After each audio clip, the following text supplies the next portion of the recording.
Hello students, कैसे हैं आप। आज हम टॉपिक शुरू करने वाले हैं। इकोनॉमिक जूलॉजी का एक इंपॉर्टेंट टॉपिक है जिसे हम बोलते हैं सेरीकल्चर। सेरीकल्चर को समझने से पहले हमें इसके नाम को समझना है कि सेरीकल्चर का नाम सेरीकल्चर क्यों रखा गया है। ये वर्ड बना हुआ है ग्रीक लैंग्वेज का, एक वर्ड है सेरिकोस, उस सेरिकोस से बना हुआ है। तो यहां पर आपको सबसे पहले ध्यान रखना है कि ये वर्ड किससे बना है। ये वर्ड बना है सेरिकोस से बना हुआ है। और जूलॉजिकल नोमेनक्लेचर में एक कॉन्सेप्ट चलता है कि कोई वर्ड कौन सी लैंग्वेज से लिखा गया है उसको हम सुपरस्क्रिप्ट में लगाते हैं, यानी ऊपर की ओर। तो जब किसी नाम के ऊपर यहां पर लिखा हुआ होता है जी, इसका मतलब होता है ये वर्ड ग्रीक लैंग्वेज के से लिया गया है। अगर यहां पर एल लिखा हो इसका मतलब ये लैटिन लैंग्वेज से लिया गया है। तो सेरिकोस वर्ड है वह कहां से लिया गया है, ग्रीक लैंग्वेज से लिया गया है। और यहां पे इस सेरिकोस का मतलब क्या है, यहां पर हम देखते हैं दो वर्ड है, एक है सेरी और दूसरा है कोज। सेरी का मतलब होता है ग्रीक लैंग्वेज के अंदर, अगर हम इंग्लिश में इसको ट्रांसलेट करें तो सेरिकोस का अर्थ होता है सिल्क, सिल्क होता है। और कोज का मतलब होता है कल्चर करना। अर्थात सेरीकल्चर का मतलब क्या हुआ, सेरीकल्चर का मतलब हुआ सिल्क का प्रोडक्शन करना, सिल्क वर्म का कल्चर करना, जिसी को हम कहते हैं सेरीकल्चर कहते हैं।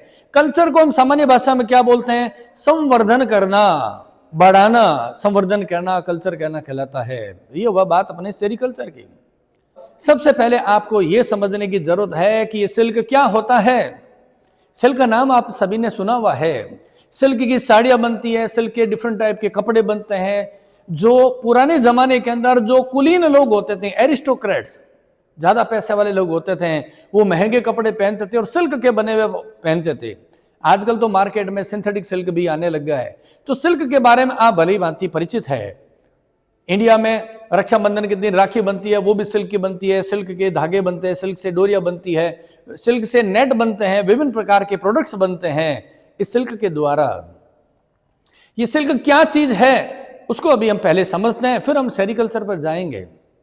सिल्क एक प्रोटीन होती है। इसमें दो टाइप की प्रोटीन होती है, एक होती है सेरिसिन और दूसरी होती है फाइब्रोइन। अभी देखिए समझते हैं। हमें कोई पूछ ले एग्जाम के अंदर कि what is the silk. Silk एक प्रोटीन नेचर का फाइबर होता है, प्रोटीन नेचर का। मल्टीपल चॉइस क्वेश्चन में पूछा जा सकता है what is the biochemical nature of the silk, and option will be the carbon, lipid and the protein and other may be. तो आपको ध्यान रखना है सिल्क क्या है, प्रोटीन का बना हुआ होता है। कौन सी प्रोटीन, वेरी वेरी इंपॉर्टेंट बात आ रही है। सिल्क में प्रोटीन कौन सी है, तो हमें ध्यान रखना है। इसमें एक तो होती है सेरिसिन प्रोटीन होती है, और उसके अलावा जो नेक्स्ट प्रोटीन है उसका नाम है फाइब्रोइन प्रोटीन है। सिल्क का धागा बना हुआ है दो प्रकार की प्रोटीन से, एक होता है सेरिसिन प्रोटीन, दूसरा होता है फाइब्रोइन प्रोटीन होता है। कैसे सिल्क की सिंपल स्ट्रक्चर होती है, पहले मैं आपको उसको बताता हूं। सिंपल स्ट्रक्चर का मतलब क्या हुआ, ये जो सिल्क बना हुआ है इसके सेंटर में इसका एक कोर होता है। सिल्क में, सिल्क के सेंटर में एक कोर बना हुआ होता है, और इस कोर के ऊपर एक और लेयर होती है जिसको आप ध्यान से देखिएगा। इस तरीके से सिल्क के सेंटर में एक कोर बना होता है, और इसका जो कोर बना हुआ है ये किसका बना हुआ है, ये बना हुआ है फाइब्रोइन प्रोटीन का। और बाहर की तरफ ये जो लेयर बनी हुई है ये किसकी बनी हुई है, सेरिसिन की बनी हुई होती है। सिल्क फाइब्रोइन के ऊपर एक सेरिसिन की लेयर लगी रहती है जो इसको शाइनिंग देती है। जो सिल्क का जो हम कहेंगे जो टेक्सचर देता है वो सेरिसिन देता है, फाइब्रोइन इसको स्ट्रेंथ देता है। डिफरेंट डिफरेंट प्रजातियों का डिफरेंट डिफरेंट कलर का सिल्क होता है। और अगर हम कहें कि वो कौन सा पिगमेंट है which is responsible for the colour of the silk, तो हमें ये ध्यान रखना है वो कौन सा पिगमेंट है, ज़ैंथोफिल। ज़ैंथोफिल पिगमेंट होता है वो इसके लिए क्या है, इंपॉर्टेंट है। किस काम के लिए, हम कहेंगे इसके कलर के लिए रेस्पॉन्सिबल होता है। सिल्क जितने भी बायोलॉजिकल थ्रेड्स होते हैं, जितने भी बायोलॉजिकल थ्रेड है उसमें सबसे मजबूत होता है, इसलिए इसको बायो स्टील भी बोलते हैं। इसका कॉमन नेम है, स्टील नहीं है, लेकिन स्टील की तरह मजबूती, जैसे मेटल में स्टील का थ्रेड मजबूत होता है, ऐसे बायोलॉजिकल थ्रेड्स में सबसे मजबूत कौन सा है? सिल्क फाइबर है, इसलिए इसे क्या बोलते हैं हम? बायो स्टील भी बोलते हैं। अब इसको कौन पहनता है? बहुत पैसे वाले रिच लोग पहनते हैं, जिसे कहते हैं किंग ऑफ टेक्सटाइल। ये सिल्क का थ्रेड को हम बायोलॉजिकल थ्रेड क्यों कहते हैं? तो हम कहेंगे कि ये एनिमल्स के द्वारा प्रोड्यूस होता है। One of a important insect that is called as the Bombyx mori belongs to the order Lepidoptera. And the secret this silk with the help of the salivary glands. अपनी लार ग्रंथियों के द्वारा वह इस थ्रेड को बनाता है, इसलिए इसको बायोलॉजिकल थ्रेड कहते हैं। डिफरेंट इंसेक्ट्स, यानी कि सिल्क मॉथ, सिल्क बनाने वाले इंसेक्ट को हम सिल्क मॉथ बोलते हैं। और ये सिल्क मॉथ क्या होते हैं? डिफरेंट टाइप्स के होते हैं। ये जो सिल्क मॉथ होते हैं ये डिफरेंट टाइप के हैं, इसलिए इनसे उत्पन्न होने वाले सिल्क का कलर भी डिफरेंट होता है। किसी में व्हाइटिश कलर, किसी में क्रीमिश कलर, किसी में हल्का pink colour. Then the question arises, which pigment is responsible for the color and the texture color of the silk fiber? तो आपको ध्यान रखना है xanthophyll. Xanthophyll is an important the pigment which is responsible for the color of the silk. ये बहुत छोटे छोटे questions है जो MCQs में पूछे जाते हैं और आपको ये समझने की जरूरत है। सिल्क की डिफरेंट वैरायटीज होती है और वो वैरायटीज का नाम किस पे रखा गया है कि सिल्क मोथ है वो किस प्लांट पे डिपेंडेंट है। सिल्क मोथ किस प्लांट पे डिपेंडेंट है, उसके आधार पे डिफरेंट टाइप्स के क्या होते हैं? सिल्क होते हैं। अगर मैं कुछ एग्जांपल्स की बात करता हूं तो अभी हम देखते हैं।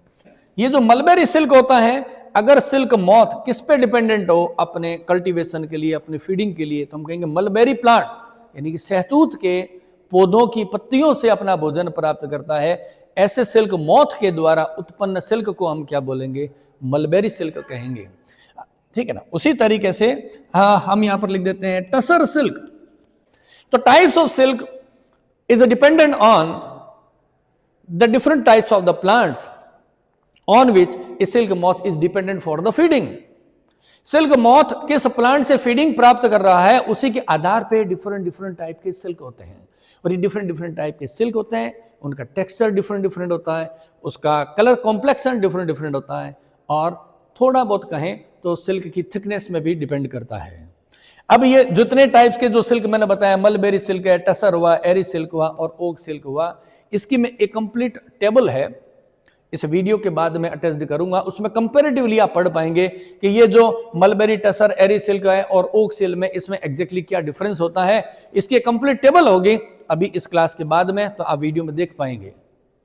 और यूनिवर्सिटी और स्कूल एग्जामिनेशन में भी जहां कहीं भी सेरिकल्चर के बारे में होते हैं तो बहुत सारे MCQs बनते हैं हिस्टोरिकल पर्सपेक्टिव में से। तो यहां पर मैं कुछ चीजों को मेंशन कर देता हूं, आप अभी समझिएगा। चाइना के अंदर बिफोर क्राइस्ट, ईसा मसीह से पहले से ही पता था। हम कहेंगे चाइना की एक महारानी जिसका नाम था ली जू, ली और जू, कई जगह इसका नाम लॉर्ड जू भी लिखा हुआ मिलेगा आपको कई बुक्स में, ली जू, लॉर्ड जू चाइनीज नाम है। ठीक है ना। इन्होंने, ये क्या थी? ये वहां की थी महारानी एम्प्रेस, है ना। ये महारानी है। ये महारानी क्या कर रही थी? चाय पी रही थी। और जब ये चाय पी रही थी ये महारानी, तो इसके चाय के कप में अचानक, कई बार जब हम चाय पीते हैं तो हमारे चाय में कई बार मच्छर या कोई भी इंसेक्ट आ जाता है। ऐसे बाई चांस क्या हुआ कि किसी सिल्क मोथ का जो कोकून था, अब कोकून क्या होता है उसकी डिटेल अभी आएगी, बाद में देखेंगे कि सिल्क मोथ के डेवलपमेंट के दौरान परिवर्तन की एक अवस्था है कोकून, अभी डिटेल में बताऊंगा। वो कोकून आके गिरा, उसने देखा ये क्या चीज आ गई है, तब उसने उस कोकून को बाहर निकाला और उसकी स्टडी करने के लिए लग गई कि ये कोकून क्या चीज है। और ऐसे करके चाइना में बिफोर क्राइस्ट सिल्क की खोज हुई थी। 2697 2997 ईयर्स बिफोर द क्राइस्ट ली जू ने सर्वप्रथम इसको सेरिकल्चर के बारे में, इंसेक्ट मोथ के बारे में, ये सिल्क के बारे में जानकारी प्राप्त हुई थी। उसके बाद में, ईसा के बाद में 555 AD, हम ये कहेंगे कब? 555 एडी, एडी का मतलब होता है आफ्टर द क्राइस्ट की बात कर रहे हैं। तो दो मॉन्क थे, मॉन्क आप जानते हैं ना, बुद्धिस्ट मॉन्क, जैसे मंदिर में पुजारी होते हैं, मस्जिद में मौलवी होते हैं, ऐसे बुद्ध जो बौद्ध धर्म होता है उनके जो मंदिर के जो पुजारी होते हैं उसको मॉन्क बोलते हैं। जो दो मॉन्क थे वो चले गए थे यूरोप में, और वहां से यह कहां पहुंच गया था, यूरोप के अंदर सिल्क पहुंच गया था कि सिल्क का प्रोडक्शन कैसे होता है। और इतने वर्ष तक सिल्क का उत्पादन केवल और केवल चाइना में ही किया जा रहा था। भारत में कब आया था, सिल्क की बात करें, भारत में कोरिया से सिल्क का प्रोडक्शन हुआ था, कोरिया से आए थे। तो यहां इंडिया कोरिया लिखा है, मतलब कोरिया से भारत में सिल्क का प्रोडक्शन होना शुरू हुआ था। अब हम कहेंगे भारत में इसको कर्नाटका में इंट्रोड्यूस करने वाले कौन थे, टीपू सुल्तान। तो यहां पर भी एक शॉर्ट में आपको ध्यान रखना है कॉम्पिटिटिव एग्जाम के पर्पज से। टीपू सुल्तान ने इतना पहले कर दिया था, सिल्क का इंट्रोड्यूस करा दिया था सिल्क वर्म को, सिल्क के प्रोडक्शन को, कि आज इंडिया में सबसे ज्यादा सिल्क का प्रोडक्शन कहां होता है, पूछा जा सकता है एग्जाम में, कर्नाटका। ध्यान रखेंगे सबसे ज्यादा मात्रा में सिल्क का प्रोडक्शन होता है। तो ये हमें कुछ हिस्टोरिकल पर्सपेक्टिव के बारे में पता होना चाहिए कि किन किन लोगों का इंडिया में सिल्क प्रोडक्शन के अंदर वो कंट्रीब्यूशन रहा है। फिर हम धीरे धीरे समझते जाएंगे सेरीकल्चर क्या है, सेरीकल्चर के क्या स्टेप्स होते हैं, और जो सिल्क मॉथ होता है, सिल्क मॉथ है, उसका जीवन चक्र कैसे संपन्न होता है। अगर एग्जाम में पूछ ले कि इंडिया में सिल्क सेरीकल्चर पर रिसर्च किसने शुरू की थी, सबसे पहले who is the pioneer for starting the research on the sericulture in the India, Lefroy. ये लेफरॉय जो साइंटिस्ट थे 1905 और 1906 में, तो लेफरॉय नामक जो साइंटिस्ट थे, जो अंग्रेज थे, ब्रिटिशर्स थे, उन्होंने इंडिया में आज़ादी से पहले ही सेरीकल्चर पर रिसर्च शुरू कर दी थी। अभी हमें ये समझना है कि सेरीकल्चर है वो का प्रोसेस है वो कितने स्टेप्स में पूरा होता है। तो हम प्रोसीजर की बात करते हैं। तो सेरीकल्चर को जब हमें करना होता है, किसी भी हम कहते हैं एक कमर्शियल प्रोडक्शन करना होता है, तो बेसिकली हमें 4 स्टेप्स को फॉलो करना होता है। कौन कौन से वो स्टेप्स हैं उसी की मैं बात कर रहा हूं। सबसे पहला काम क्या है हमारा, सबसे पहला काम है, मैं यहां पर वर्ड लिख रहा हूं, आपको समझना है, उसे कहते हैं मोरीकल्चर बोलते हैं, मोरीकल्चर। अब ये मोरीकल्चर का मतलब क्या होता है उसको अभी आपको समझना है। मोरी यहां पर जो वर्ड बना है हमने कहा है मलबेरी के कल्चर से रिलेटेड है। मलबेरी का कल्चर, मलबेरी क्या, वो प्लांट है, वो प्लांट है सहतूत का पौधा जिसके ऊपर सिल्क मॉथ है वो अपना भोजन प्राप्त करेगा। अब आप सोचो कि आपने सिल्क वर्म का उत्पादन सेरीकल्चर करना शुरू कर लिया, लेकिन उस लार्वा को फीडिंग देने के लिए प्लांट्स नहीं लगाए, तो आपका सारा सेरीकल्चर फ्लॉप हो जाएगा। क्योंकि मलबरी के जो प्लांट होता है वो सिल्क मॉथ को डायरेक्टली काम का नहीं है, लेकिन उस लार्वा की फीडिंग के लिए वेरी वेरी इंपॉर्टेंट है। तो सबसे पहले हमें क्या काम करना पड़ेगा, जिस स्पेस में, जिस एग्रीकल्चर फार्म में हमें सेरीकल्चर करना होता है, सबसे पहले हम उन प्लांट्स को लगाएंगे, प्लांटेशन को। वो प्लांटेशन करना, मलबेरी के पौधों को उगाना कहलाता है मोरीकल्चर, cultivation of mulberry plants, cultivation of mulberry plants. इस प्लांट्स को हमें उगाना है, मलबेरी प्लांट्स को। और मलबेरी प्लांट को उगाने के लिए डिफरेंट डिफरेंट मेथड है। सीड्स के द्वारा, सीड्स को, बीजों को जमीन में डाल देंगे, उचित वातावरण और परिस्थितियां देंगे तो वह पौधा पनप जाएगा। उसके अलावा हम इसकी जो जड़ें होती है, रूट्स होती हैं, उससे भी कल्टीवेशन कर सकते हैं। स्टेम की ग्राफ्टिंग करते हैं, उससे भी क्या होगा, इस प्लांट्स को उगा सकते हैं। तो मलबेरी प्लांट को उगाने के 3 प्रमुख मेथड होते हैं। कौन कौन सा हो गया, सीड्स के द्वारा, और उसके अलावा हम कहेंगे रूट के द्वारा, और उसके बाद में किससे होगा, स्टेम के द्वारा। सिल्क मॉथ का नाम क्या है, बोम्बाइक्स मोराई बोलते हैं। उस बोम्बाइक्स मोराई को अपना प्रोडक्शन करने के लिए, अगर हमने मान लेते हैं कि खेत में हमें सिल्क वर्क में स्टार्ट करना है, और उस दौरान उस सिल्क वर्म के प्रोडक्शन के लिए हमने सिल्क को मॉथ को तो लेकर आ गए, लेकिन जब उसका अंडा देगा और फिर लार्वा निकलेंगे, उसके लिए हम भोजन की अगर व्यवस्था नहीं कर पाएंगे, तो ऐसी कंडीशन में क्या होगा, सिल्क मॉथ है वो अपना विकास नहीं कर पाएगा। मतलब हुआ कि अगर कोई सिल्क मॉथ हम कहेंगे ये कैस्टर प्लांट यानी अरंडी की पत्तियों से अपना भोजन प्राप्त करता है और फिर सिल्क बनाता है, तो उसको हम क्या बोलते हैं, एरी सिल्क बोलते हैं। यानी सिल्क की क्वालिटी का कंट्रोल किसके आधार पर हुआ कि वो लार्वा किस प्लांट से अपना भोजन प्राप्त कर रहा है। इसलिए हमें सबसे ज्यादा इंपॉर्टेंट है सिल्क प्रोडक्शन से पहले मोरी कल्चर करना, यानी कि ऐसे प्लांट का कल्चर करना जो कि सिल्क प्रोडक्शन के लिए उत्तरदायी होता है। अब हमने कहा कि क्या है, एनिमल का नाम क्या है, सिल्क मॉथ है, जिसको हम बोलते हैं बम्बई समोराई। तो ऐसा क्या कारण है कि सिल्क मॉथ इस बम्बई समोराई की पत्तियों पर ही जाता है? उसकी पत्तियों में ऐसा क्या है? अगर किसी जगह पर खेत में बहुत सारे अगर प्लांट्स लगे हुए हो, बहुत सारे डिफरेंट डिफरेंट प्लांट्स हो, फिर भी सिल्क मॉथ कहां जाएगा? मलबेरी के ऊपर, क्योंकि उसमें एक स्पेशल प्रकार की गंध आती है जिसको हम बोलते हैं सिस जॉस्मिन। स्मेल का नाम क्या है? सिस जॉस्मिन। खुशबू आती है, उस खुशबू की वजह से ये आकर्षित होता है। तो ये एमसीक्यू क्वेश्चन के लिए वेरी वेरी इंपॉर्टेंट है। इसकी खुशबू आती है और नोट करने की जरूरत नहीं है, आप तो बाद में फोटो खींच लेना, समझने में ज्यादा आपको फोकस करना है, ठीक है ना। तो सिस जॉस्मिन नामक जो है एक केमिकल है, उसकी खुशबू छोड़ती है वो पत्तियां हैं, इसलिए वो सिल्क मॉथ है वो वहां पर जाकर के और अपना फीडिंग प्राप्त करता है। दूसरे नंबर हम बात करेंगे कौन सा इंपॉर्टेंट स्टेप रहेगा, वो है रियरिंग करना। रियरिंग को साधारण भाषा में कहते हैं पालना। किसको पालना? इंसेक्ट्स को पालना। इंसेक्ट को पालने के लिए वेरी इंपॉर्टेंट हमें दो चीजों की जरूरत होती है। सबसे पहला, अगर सरल भाषा में कहें तो आपको उस वातावरण में टेम्परेचर को मेंटेन करना जरूरी होता है और साथ में नमी को मेंटेन करना भी बहुत जरूरी होता है। टेम्परेचर, ह्यूमिडिटी, क्योंकि सिल्क मॉथ क्या होता है? कि इंसेक्ट होता है और आप जानते हैं कि इंसेक्ट कब आते हैं? बरसात के सीजन में। इंसेक्ट्स कुछ विशेष वैरायटी के होते हैं, वो बरसात के सीजन में ही आते हैं। यानी कि हर इंसेक्ट की प्रजाति के लिए एक इंपॉर्टेंट टेम्परेचर और ह्यूमिडिटी होगी, तभी वो वहां पर उत्पन्न होगा। और इसको समझने के लिए सबसे वेरी इंपॉर्टेंट बात यह है कि इंसेक्ट भारत में ज्यादा क्यों होते हैं? क्यों? भारत की पोजीशन कहां है ज्योग्राफी में? भूमध्य रेखा के आसपास, भूमध्य रेखा के ऊपर का जो पार्ट है, कर्क रेखा जिसको बोलते हैं, वो भारत के बीच में से काटती है। तो भारत का जो ज्योग्राफिकल कंडीशन ऐसी है कि वहां पर इंसेक्ट्स ज्यादा होते हैं, इसीलिए यहाँ पर मलेरिया भी होते हैं और भी बहुत सारी डाइवर्सिटी होती है।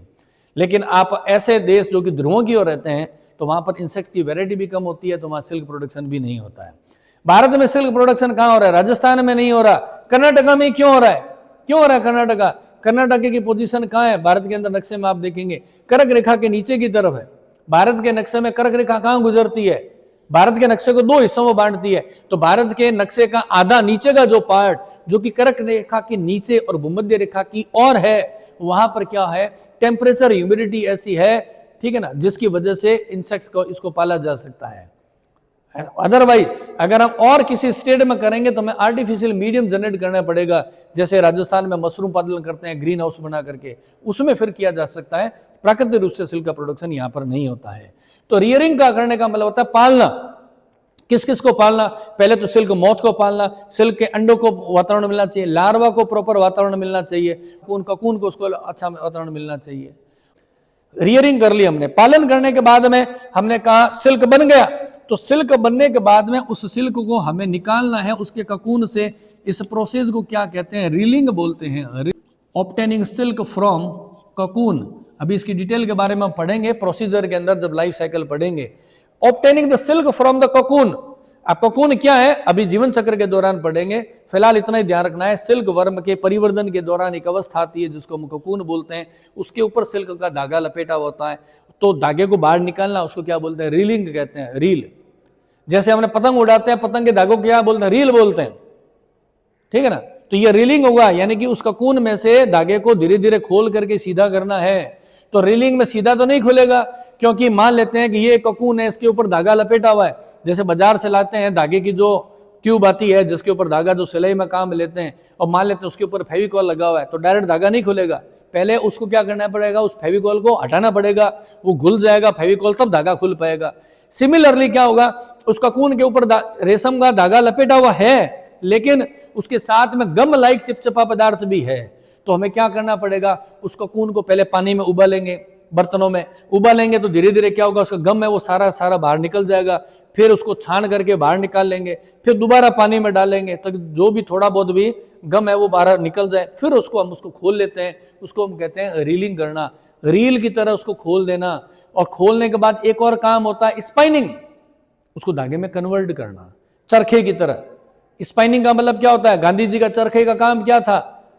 स्पाइनिंग करना, धागे में कन्वर्ट करना, तो वो जो रेशम का धागा रहा है उसको ट्विस्ट करके मोड़ मोड़ के धागा जो बना लेते हैं उसको कहते हैं स्पाइनिंग करना। इसीलिए धागे की कंपनियों का नाम क्या होता है? स्पाइनिंग मिल होता है। और धागे से कपड़ा बनता है उसको क्या बोलते हैं? टेक्सटाइल मिल कहते हैं। तीन बातें। कोकून से रेशम को निकालना रीलिंग कहलाता है, और रील से धागा खुला फिर उसको ट्विस्ट करके हमने थ्रेड बनाया तो उसको बोलते हैं स्पाइनिंग बोलते हैं, और उसके बाद में उससे कपड़ा बनेगा रेशम का, उसको क्या बोल देंगे? टेक्सटाइलिंग बोलते हैं। ये वर्ड को टेक्निकली हमें समझने की जरूरत है। तो रीलिंग में क्या होगा? Obtaining the silk from the cocoon, पहले उसको गर्म पानी के अंदर उसको बॉईल किया जाएगा, गम को बाहर निकाला जाएगा, फिर धीरे धीरे धागे को खोला जाएगा। अगर गम को नहीं निकालेंगे तो धागा फिर छोटे छोटे टुकड़ों में निकलेगा, रेशम का थ्रेड है तो फिर तो यूजलेस हो जाएगा, फिर कपड़े में कन्वर्ट नहीं हो पाएगा। ये हमें ध्यान रखना है। और उसके बाद में 4 नंबर पे क्या काम होगा? जब धागा बन गया है उसको हम बोलते हैं प्रोसेसिंग करना। प्रोसेस का मतलब होता है प्रक्रिया।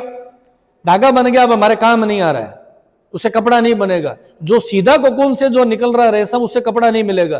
पहले हमें उसे तैयार करना है, कुछ प्रोसेस से गुजारना है ताकि वो तैयार हो जाए धागे की तरह। तो प्रोसेस के लिए क्या करें? पहले फिनिशिंग करेंगे, फिनिशिंग करना उसको डाई करेंगे, क्योंकि हम जानते हैं रेशमी कपड़े होते हैं केवल एक कलर के नहीं आते, डिफरेंट डिफरेंट कलर के आते हैं, तो उसको डाई किया जाएगा, फिर उसके बाद में धागे में कन्वर्ट किया जाए तो वो प्रोसेस बन गया।